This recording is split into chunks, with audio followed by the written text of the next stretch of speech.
हद्दपार आदेशाचा भंग केल्याप्रकरणी संजय तेलनाडे यांच्यावर गुन्हा दाखल। कोल्हापूर जिल्ह्यातून वर्षभरासाठी हद्दपार केला असतानाही काँग्रेस कमिटी येथील कार्यक्रमास उपस्थित राहिल्याप्रकरणी एसटी सरकार गँगचा म्होरक्या माजी नगरसेवक संजय तेलनाडे याच्यावर शिवाजीनगर पोलिसांनी गुन्हा दाखल केला आहे। याबाबतची फिर्याद पोलीस हेड कॉन्स्टेबल प्रकाश अशोक पुजारी यांनी दिली आहे। याबाबत पोलिसातून मिळालेली अधिक माहिती अशी की विविध स्वरूपाचे गंभीर गुन्हे दाखल असलेल्या एसटी सरकार गँगचा म्होरक्या संजय तेलनाडे याच्यासह 7 जणांना महिन्याभरापूर्वी कोल्हापूर जिल्ह्यातून 1 वर्षासाठी हद्दपार करण्यात आला आहे।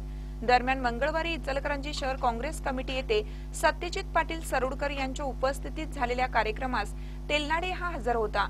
हद्दपारीची कारवाई केली असतानाही त्यांनी कार्यक्रमास हजेरी लावल्याचे समजताच शिवाजीनगर पोलिसांनी पथकासह या ठिकाणी धाव घेतली असता तेलनाडे निघून गेला होता असे फिर्यादीत नमूद केले।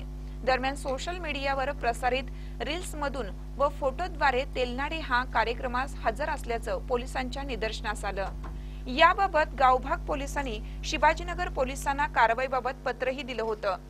तेलनाडे याच्यावर हद्दपारीची कारवाई केली असताना नियमांचे उल्लंघन केल्यानं त्याच्यावर गुन्हा दाखल करण्यात आला आहे अशी माहिती पोलीस निरीक्षक राजू तहसीलदार यांनी दिली। महानकर न्यूजसाठी विकास लवाटे, इचलकरंजी। ताज्या बातम्यांसाठी महानकरेला सबस्क्राइब करा आणि बेल आयकॉनला क्लिक करा।